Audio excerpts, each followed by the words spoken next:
kundi kay Kristo. In fact, we will be doing this Sunday. But when we are talking of God's enthronement in the heavenly, makikita nyo, yung mga pumupunta sa greatness, yung mga nagtatagumpay, yung umuupo sa trono, veteran yung kay Jesus Christ. Paano siya nakaakyat sa trono at sa kaluwalhatian? It's not the usual case. In fact, inverted greatness. Hindi ba? Hindi ba ganon? Ang ginawa ni Kristo? Pababa. The road is not going up, but the road to greatness so different with our Lord Jesus Christ. Pababa po siya. Jesus took the road not just less travel. Pinili niya yung hindi pinupuntahan ng marami, na naglalabanan, nagyayabangan, naghihipag-contest, pero he took the road not just less traveled, but only him cross the road. Nag-iisa lang si Kristo ang tinahak ang ganitong kaparaanan na alam mo parang hindi pataas, pero pababa. The downright humiliation and dreadful sufferings. Imagine nyo, for greatness, for glory, iba yung pinili mo. It's a downright humiliation. Pagpapa, hindi lang basta pagpapakumbaba. Pagpapa, maliit doon ka sa baba. Humiliation, pang-iinsulto, actually ang dinaan niya, at dreadful sufferings. Hindi na pag nagpa-insulto tapos na, nagpakahirap ang ating Panginoon again to offer us this great salvation. Ang sabi ng Hebrews, huwag nating pabayaan o kalimutan. Let us all stand up at basahin po natin ang ating text, Hebrews 2 verses 5 to 8. Donna, please read it for us. Lead us in the reading. Hebrews chapter 2, verse 5 to 18. Say amen lang po pag nandyan na kayo. Page 581 po. Amen po ba? Nandyan na po ba lahat? Amen. Okay, let's read po. For it was not to angels that God subjected the world to come of which we are speaking. It has been testified somewhere. What is man that you are mindful of him? Or the Son of Man that you care for him? You made him for a little while lower than the angels. You have crowned him with glory and honor, putting everything in subjection under his feet. Now, in putting everything in subjection to him, he left nothing outside his control.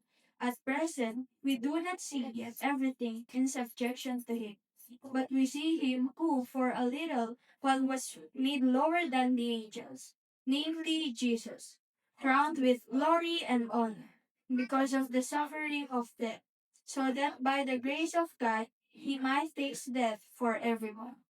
For it was fitting that he, for whom and by whom all things exist, in bringing many sons to glory, should make the founder of their salvation perfect through suffering. For he who sanctifies and those who are sanctified all have one source. That is why he is not ashamed to call them brothers, saying, I will tell of your name to my brothers. In the midst of the congregation, I will sing your praise. And again, I will put my trust in him. And again, behold, I and the children God has given. Since therefore the children share in flesh and blood, he himself likewise partook of the same things, that through that he might destroy the one who has the power of death, that is, the devil, and deliver all those who through fear of death were subject to lifelong slavery.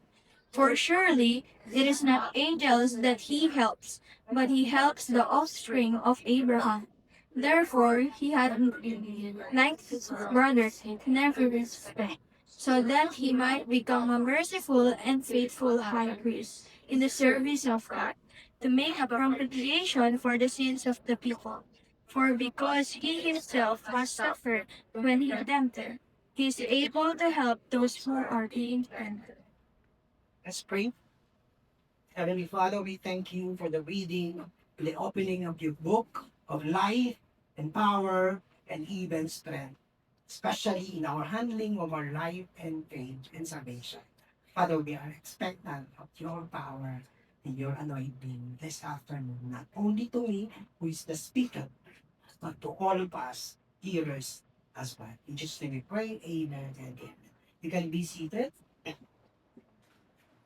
Kaya nga sabi ko ngayon, iba yung road na tinahak ni Jesus Christ is not way up, but downright humiliation or pababa. Kaya Jesus glory in humiliation and suffering, and we will start in verse 9 of chapter 2. Ano nakalagay kapit sa verse 9? But we see him who is for a little while was made lower than the angels, namely Jesus. Nakita niyo na ba unang step ng pagbaba niya? Si Kristo ay anak ng Diyos. But dito, umpisa pa lang tayo ng discussion, bumaba siya sa level, mas mababa siya sa level ng mga anghel. He became subordinate to the angels as human are. Bakit siya naging subordinate sa mga angel? Kasi ang tao na nilikha ng Diyos, mas mababa sila sa level ng mga anghel. In fact, ang mundo may worshiping of angels pa sila. Tapos si Kristo, nung bumaba siya, baba din yung level niya na mas mataas ngayon yung angels. Katulad na particularly, nung ang pagbaba niya is the humiliation when he came to share what? Fully in our humanity. Nung nagkatawang tao siya, dun siya unang bumaba.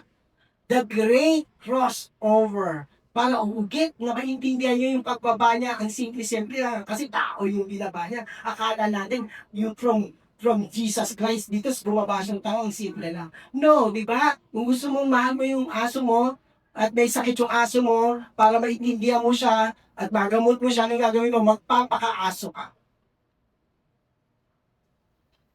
To symbol how God humiliated himself to become his creation, the Creator God, holy and glorious, became one of us.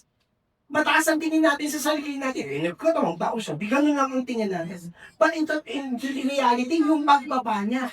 So, nag-humiliate siya. Para makita po natin yung description na yan, in fact, titingnan nyo po, pagka nilagay yung name na Jesus, para particularly, the text is referring to Jesus Christ as holy man. Tinawag siya sa pangalan niyang tao.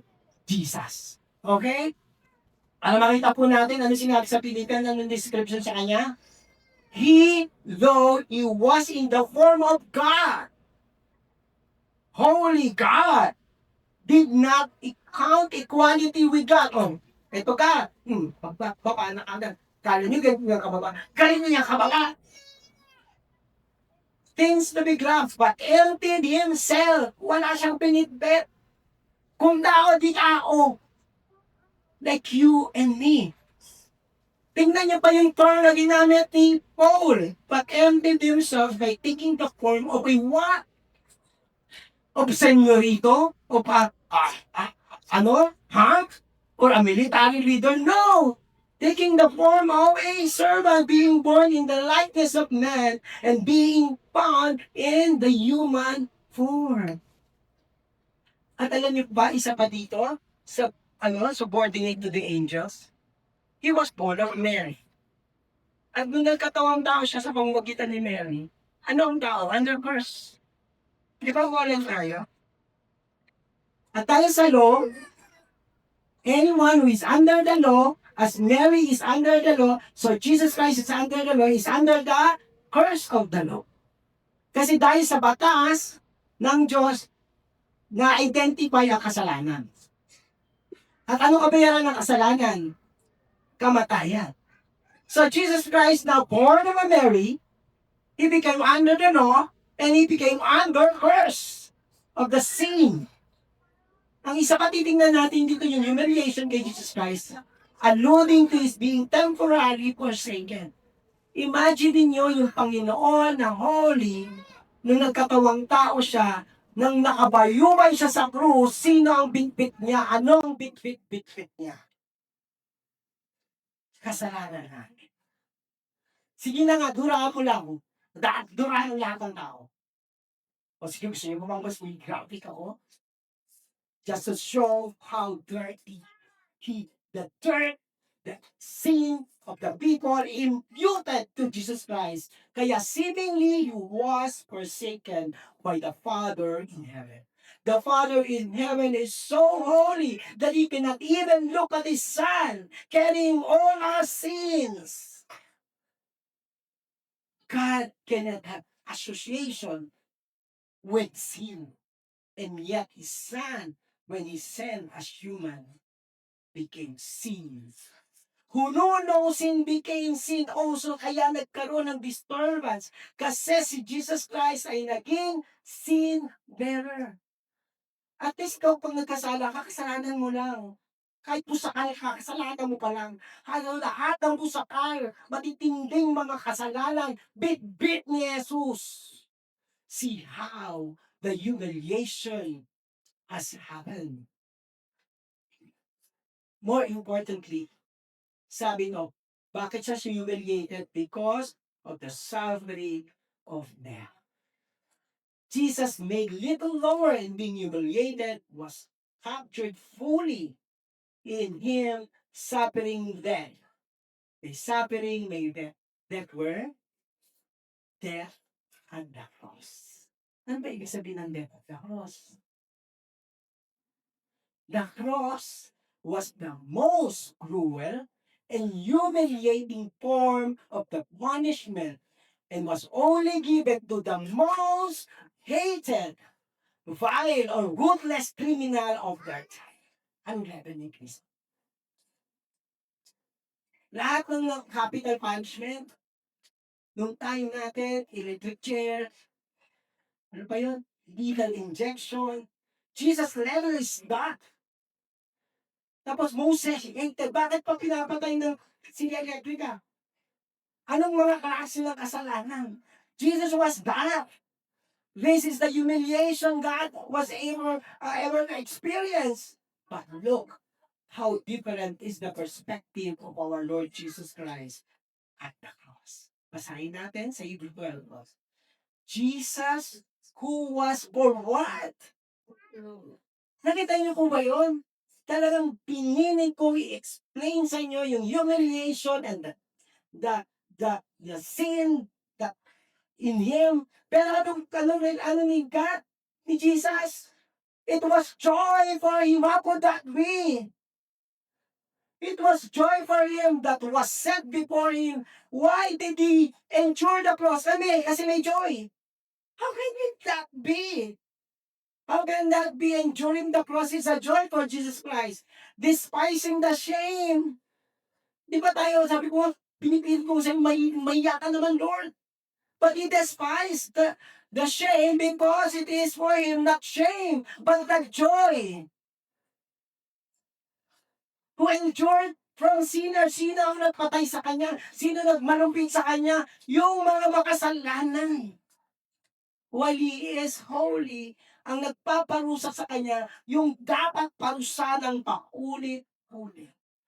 But look at this. That is joy. Bakit sa kabila ng lahat, mula sa taas, bababa ka, mamamatay ka, papatayin ka pa sa hindi napakagandang sitwasyon, joy pa rin. Bakit po? So that the grace of God, He manifests death for everyone. It is for Jesus Christ's grace and for the God Father, it is biyaya. Biyaya ang binigay ng Diyos kay Kristo nung mamatay siya para sa atin. Bakit? The humiliated Christ died to save the fallen. Bakit joy? Ililigtas pa ang tao. And it is for God, the God the Father. Binigay niya ng opportunity. Si Jesus Christ, God manifested His grace in giving Christ the opportunity of tasting death for every man. And so what? Abolishing the curse of sin and death. Kung walang Kristo, anong hihintay nating lahat? Makaka-worship ba tayo? When alam natin, papunta lahat tayo sa impyerno? But we can worship God all because the Lord Jesus Christ, despite the humiliation and the pain and the suffering and being abandoned by all, took away the curse of sin. Christ becoming a man and dying on the cross is still for the Father the radiance of the glory of God. Kung ang tingin nung time na yon, ay, nakakaya, pinatay na kriminal. Pero si God the Father, nung tinitingnan niya Diyos ang anak niya, doon sa cross, it was glorious moment. Di ba nung pumunta siya dito in the inauguration of his ministry, anong unang ginawa sa kanya? Binaptize siya sa water, right? Anong narinig? And this is my son, only begotten son, on whom I am well pleased. Eh, nung nakapako na, ang dumi-dumi. Ano sasabihin niya? Hindi po, anak niya.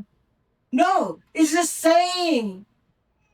Proud, appreciating his son. This is still my son, in whom I am well pleased.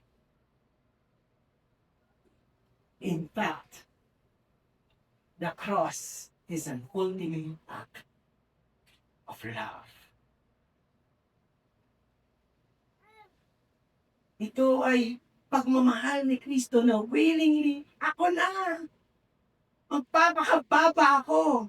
Marumihan ako. Ako na. It is also an act of the Father in heaven for God. So love the world. And together, tingnan niyo po, willingly took upon himself the punishment of the sin of the world. The Father's pleasure is for the Son's obedience and the accomplishment of what God's plan to save us all. And it's the Father and the Son and the Holy Spirit working together and now dito great salvation. It is so great that in His humiliation, we have been glorified. We have the face. We can tataas yung ulo natin, kaya natin lumakad na ganyan. Hindi tayo tinatawanan ni Satanas. All because Jesus was humiliated. Another thing, alam niyo kung bakit si Jesus Christ? Kung ang ang pinako sa krus, sino ang niligtas niya? Can the angel save people? The angel lang din. Can God save the people kung God siya? Inform God lang. But became fully man. Only human can serve to be the sacrifice to save humanity. Kaya nagpakabaka si Jesus, nagkatawang tao siya. But not all people. Kailangan yung isasakripisyo, walang bahid. Alam mo, ikaw yung magliligtas, tapos mas kriminal ka pa. O kahit na lang hindi mas kriminal, 50%, kahit hindi na lang 50%, may tulitok pa ng kasalanan. But Jesus, when He became man, He was tempted by the devil many times. Hindi lang doon sa opening ng gospel. Every opportunity na tutuksoin si Kristo para bumigay bilang fully man. Tinukso siya para magkasala siya. Kasi kapag nagkasala siya, I don't have the right to save us. But Jesus Christ, while man, He really fought it out. All because He was thinking of every one of us here.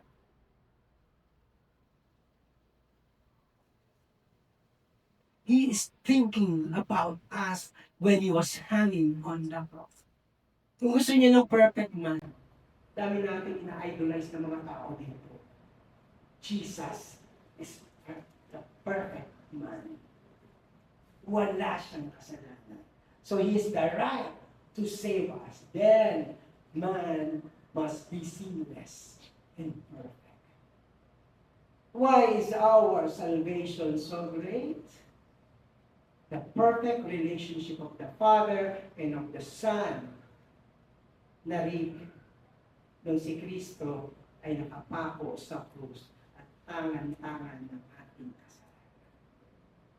If the Father cannot even look, yung perfect yung relationship pa, nagkatawang tao si Kristo dito, but every day they are in full, perfect communication. Kaya nga, magandang ipatan sa atin natin si Jesus Christ natin. Lagi yung umaga kay God the Father, bago mag-ministry kay God the Father, pagkatapos mag-ministry kay God the Father, may gagawin kay God the Father, mag-prepare kay God the Father, lahat siya. Perfect yung kanilang communication and connections. Kaya tuloy kapag dumating ang demonyo para tuksuin siya, He's powerful. I want you to look at this, that this God is fully man during that time. He could have been tempted. Yet, because of his great connection with the Father and the Holy Spirit, was able back until he is carrying our sins. Nanig siya, na-disturb siya. Why is our salvation so great? God the Father, God the Son, God the Holy Spirit, in one mission, all persons of God working together in unity and in love. Imagine ninyo, sino ang gumawa at nagkilos sa ating kaligtasan? Diyos Ama, Diyos Anak, at Diyos Espiritu Santo. Tapos kakalimutan natin, sabi ng Hebrew. Kaya sabi ng Hebrew, how can you neglect? How can you forget? How can you devalue the things that the Father, Son, and the Holy Spirit work for us? Tingnan nyo. Sabi ko sa inyo, fully human si Jesus Christ. Look at this. Since therefore the children share in flesh and blood, He Himself likewise partook the same thing in flesh and blood.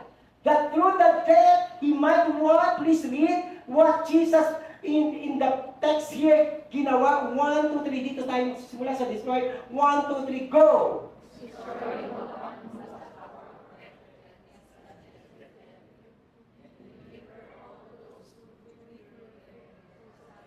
To lifelong slavery, that is our victory. The devil's work has been destroyed. You are now saved. The curse of the sin, the sting of death, and the sting of sin has been destroyed because Jesus died. At yung ating lifelong slavery, anong lifelong slavery? Diba, sige nga, dito makakapaglakas ng loob. Hindi, magtatagumpay ako. Kung ikaw lang mag-isa. But with God, with Jesus Christ, we have that deliverance. Kaya Jesus has to be fully human. We can only be released from Satan's power and free to serve God by the forgiveness or cleansing made possible by what? Death of Jesus Christ. Anong nangyari dun sa death of Jesus Christ? Tumagas ang kanyang dugo at ang kanyang banal na dugo ang panlinis sa atin. Kaya tayo ay pinatawad. Kanina natuturo ako sa second batch ng spiritual foundation. Sabi ko, are you sanctified? Sabi ko, nalasilin mo. Anong ginawa ng Kristo sa krus? Anong tumagas kanya? Yung dugo niya. Oh, you are sanctified. Kahit bulungan ka ni Satanas, madumi ka, hindi ka nagpatawad kay Jesus Christ eh. Kaya we can stand here. Pag kinokondem kayo ni Satanas, sabihin nyo may krus. Hindi ko naman yung giwa. Pero the truth of the cross is washing us, is cleansing us. Kasi alam niyo po, pag sinabi ko, hindi ako pinatawad, ay palpak ako eh. Mahirapan gumalaw na may victory. Anong sabi dito? Power of death and condemnation has been won by Jesus Christ at the death on the cross. And now, being found in the human form, balik lang tayo, He humbled Himself by becoming what? Obedient to the point of death, even death on where? The humiliating cross. Therefore, God has highly exalted him and bestowed on him the name is above every name. Look at the road to greatness. It's humiliation and suffering and death. And where he is now, glory. Lagi lang tayo din yung perspective natin. Pag nanalo ka, dapat sikat ka dito ka. But this is different. But Jesus is giving us a perspective na upside down kingdom. Kung kayabangan ang labanan sa mundo, ang pagpapakakumbaba ay pagpapala mula sa Diyos. Mga Kristiyano, wag tayo dito. Dito tayo sa kapagbabaan ng Panginoon. Namatay si Kristo para mabigyan tayo ng karangalan sa kapagpapakumbabaan. Na hindi natin ipupwersa, ilalaban ang sarili natin para dito tayo sa pagkakat. Sabagat, nasa Diyos ang biyaya ng humility. So that the name of Jesus, every knee will bow in heaven and on earth and under the earth, and every tongue confess that Jesus Christ is Lord to the glory of God. When we accepted the Lord Jesus Christ as our Lord and Savior, ang pangalan lang ni Kristo ang nakakapagbigay ng tunay at lubusang kaligtasan. I will say that until the day I die. Ay walang anumang pamaraanan at pangalan ng kasino mang Diyos-Diyosan at sino mang tao na makapagliligtas ng tao, kasi sabi sa Philippians, only in the name of Jesus every knee shall bow, every tongue shall confess and be saved. Alam nyo kanina, there's something really, not naman laging different. Pero talagang ang taas ng worship. Sabi ko, Lord, yung congregation, umpisa ka lang. Sumisigaw na. Napansin niyo ba yung sigaw niyo? Hindi nga sila kumakanta palagi. Iniwan sa inyo, pero you are reverberating. The whole is shouting. This is the way the people should be doing. And it should be heard from here to the heavens. Inakyat natin. Sobra yung kanina si Papa Lord. Sobra talaga. Kasi binigay mo na kagad sa amin yung puso na magpupuri kami in response to the call na there is no other name. Christ founded and perfected our salvation. For it was fitting that He, for whom and whom all things exist in bringing many sons to glory, should make the founder of the salvation perfect through suffering. Wala nang ibang tagapagligtas. He authored, pinag-usapan nila ng God, diba, ang tagapagligtas ay ginto, ang paraan ay ganito. Sino nag-fulfill? Sino nag-perfect? Si Jesus Christ.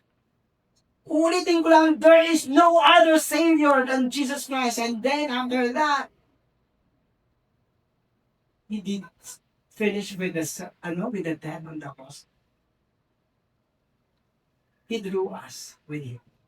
Alam mo, nag-lead siya. Jesus now is the forerunner, opening up the way, leading others to follow the way of the cross. Now, when He died on the cross for our salvation, anong sinabi niya sa, if you want to follow me, carry your cross. Now, leader na siya.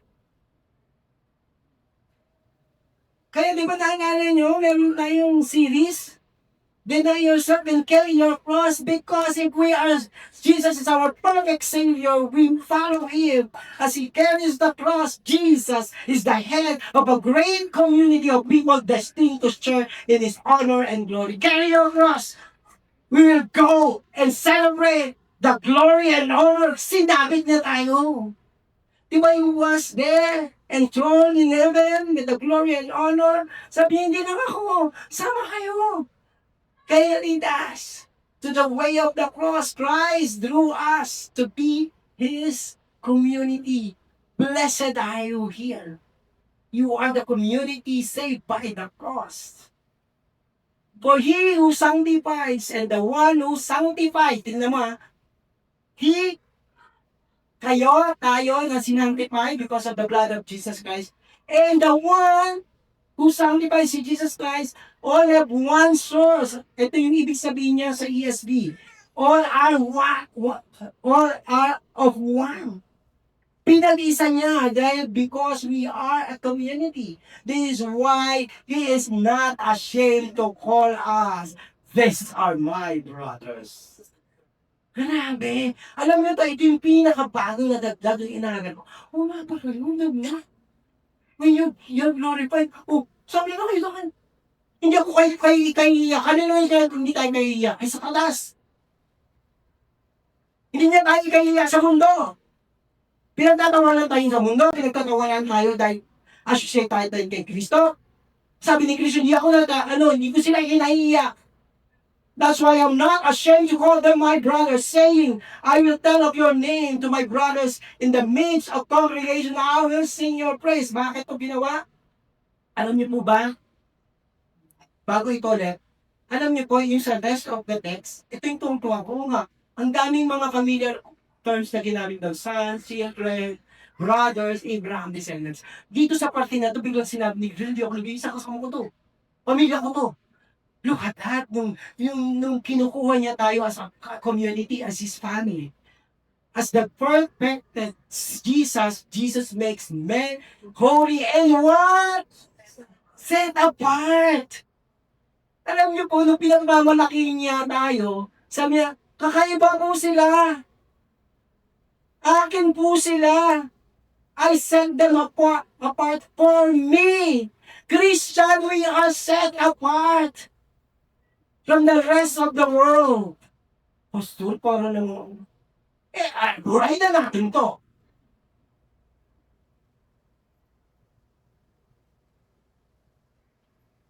Tapos alam niyo po ba, no? I will tell of your name to my brothers in the midst of the congregation. I will sing your praise. Kinuha yan sa Psalms 22, verse 22. At dito, yung psalmist, nahihirapan siya. Todo-todo yung sufferings niya, almost dying. Pero, pag kinuha ni Hebrew, na si Kristo yun, yung almost dying, pero, nagtagumpay siya, right? And then, nung nagtagumpay siya, sabi niya, I will tell of your name. Sasabihin ko pa rin, nahirapan akong hirap. Pero Lord, sasabihin ko pa rin sa kanila, God of Father, kung sino ka. Kasi kahit kabila ng hirap ko, ako ay nagtagumpay. I was glorified. Now I will testify to the people of who God is sa mga nahihirapan. Kayain natin si Kristo kahit ang hirap-hirap. Testify of the goodness of God. Because I experienced with Jesus Christ, He was not abandoned by the Father. The Father really moved in Him and gave Him the victory. He was resurrected, proclaiming the victory to them.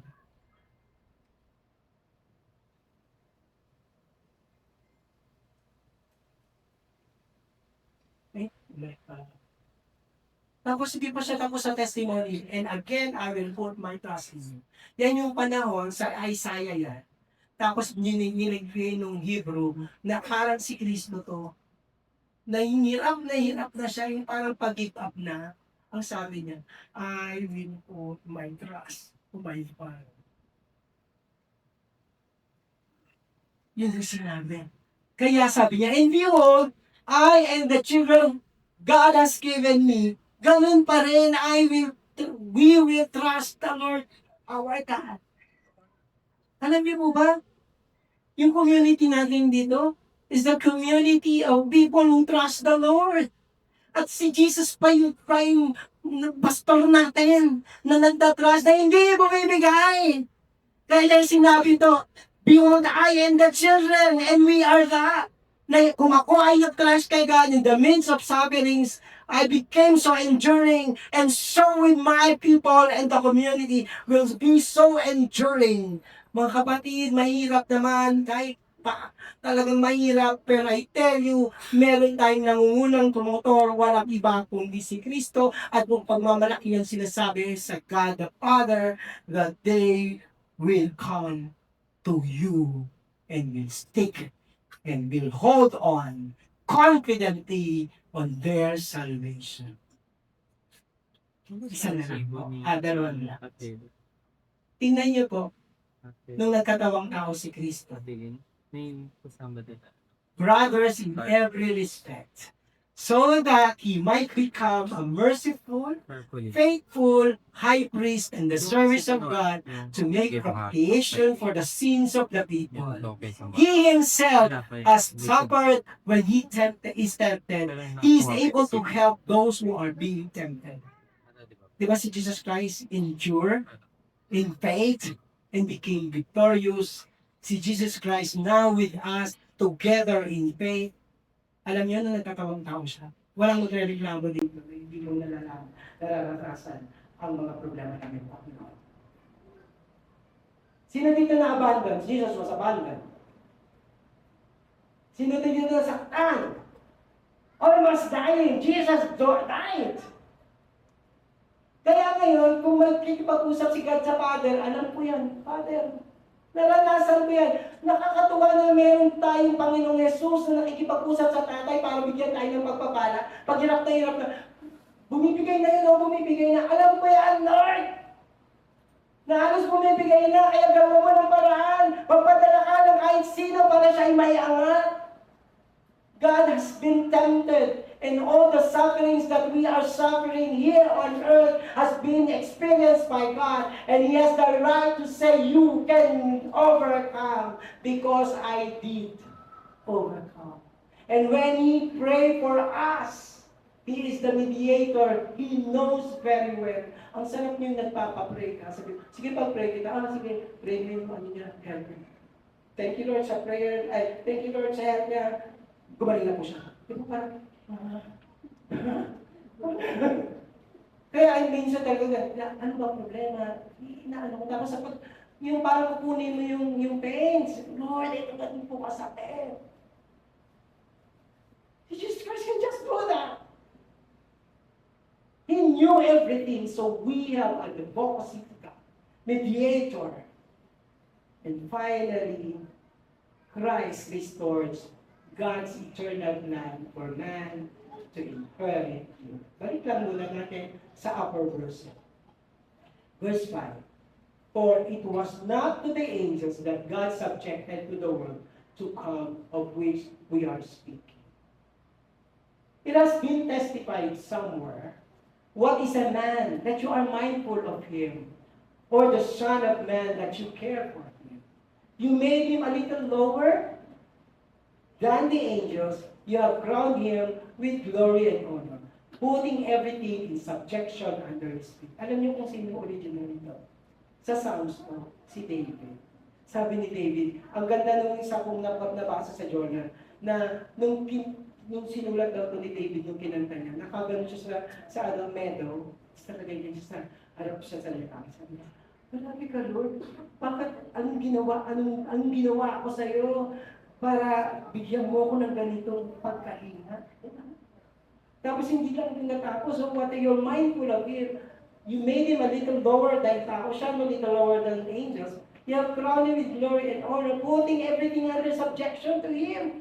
This whole creation was given to Adam and Eve. Diba?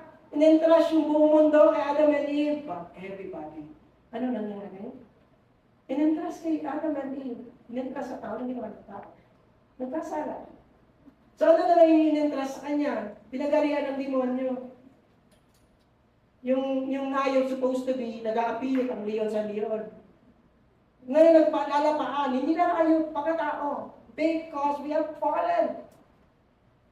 Well, the Lord gave us so much favor in the upper verses. And yes, we failed. But look at this. This was restored. Ano ginawa ng Hebrew?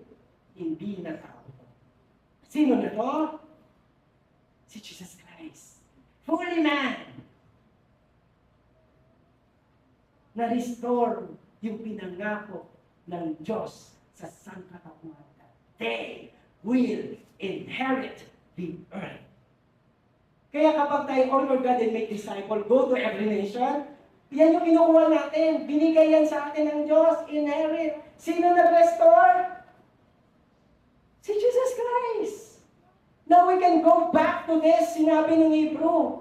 Now, in putting everything in subjection to Him, He left nothing outside His control. We are children of Jesus Christ, of God. We inherit the earth. Go and make disciples.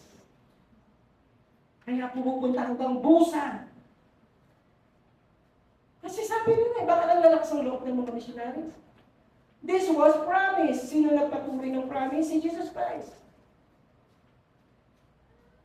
This is how great our salvation is.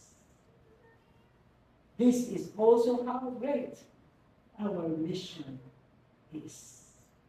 Jesus says, Lord, that we have this world as our inheritance because we are the people of God. We should be. Pero balikan ko. And I will end here. Ang ending pa rin natin, yung kanina, yung kumakanta tayo, ito yung pumasok sa isa. Ano ba yung ginawa ko? Yung tinatanggap ng Diyos yung pagpupuri natin and you become louder and louder so confident. Who are we, God? Ang ganda pa ng mga lyrics, di ba?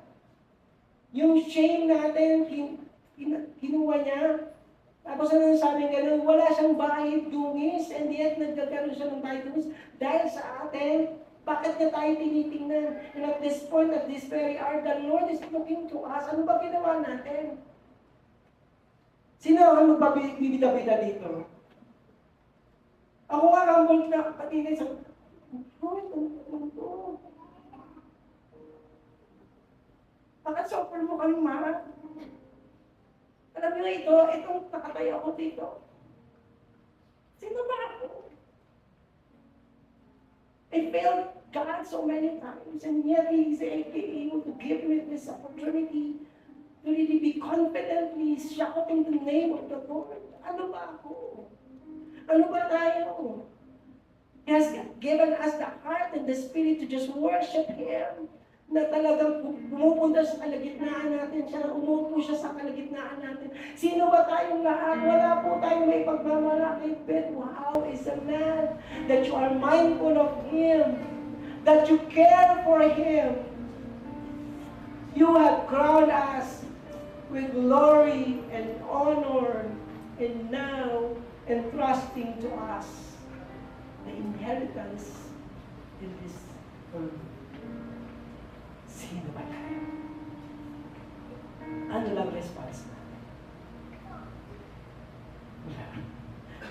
Mapapa, lumulukot, response lang natin. Puri, magpapasalamat. Kahit ang pag-ibig at pananampalataya sa Kanya ay isang kaloob ng Diyos sa atin. Wala tayong may pagpapalagay. But nevertheless, let us just all stand up and take all this blessing of God of love, blessing of God of faith, blessing God of the blood of Jesus Christ, and blessing God for the opportunity that we can worship the one true God. We worship you, God. Panginoon, maraming salamat po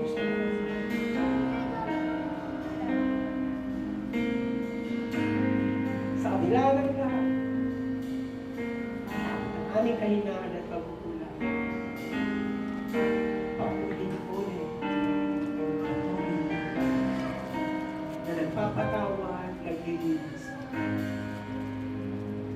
Sa kabila ng lahat, ang hindi pagpansin sa amin ng mundo, may natatanging Diyos na number 1 kami sa Kanyang mga mata.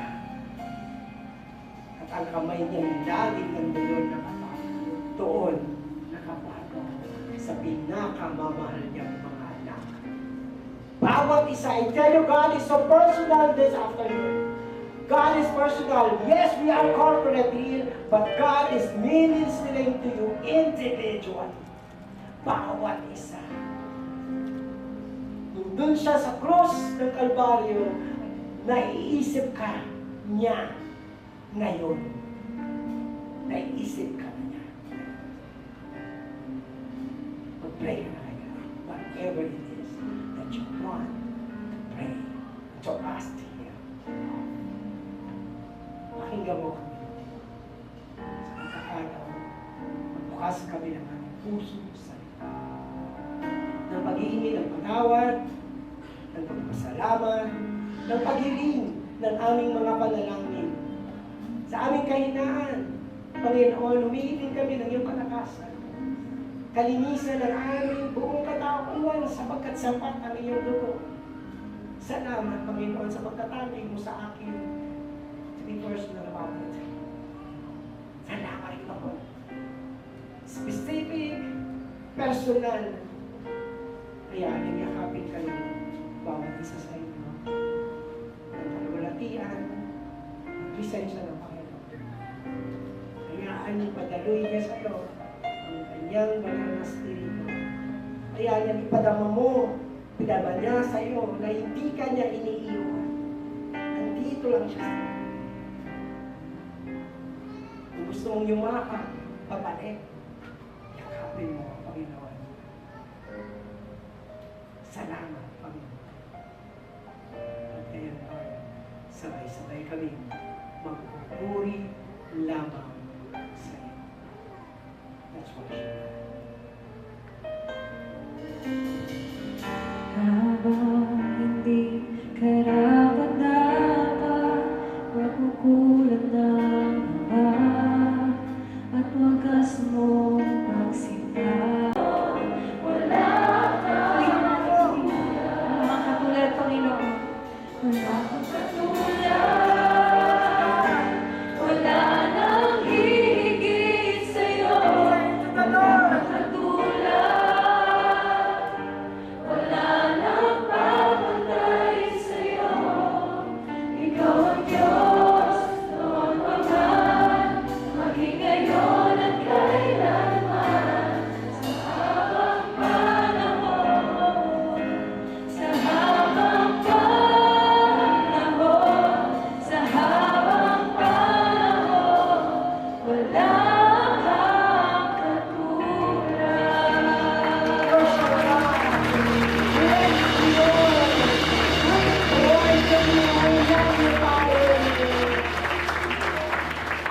Lord, humble by your presence. Ang hirap talagang sukatin sa isip ng katulad namin na even the word so dulang biyaya actually is not enough to describe the greatness of this salvation and the greatness of this love. Kikapturin na lang namin sa puso namin ang kanakailangan. Sasabitin namin at sasabihin ang puso namin at espiritu kung gaano ka namin kamahal. Maraming salamat. Pinupuri ka namin. Sinasama ka natin. Iluluwa lahat sa pangalan ni Jesus. Amen.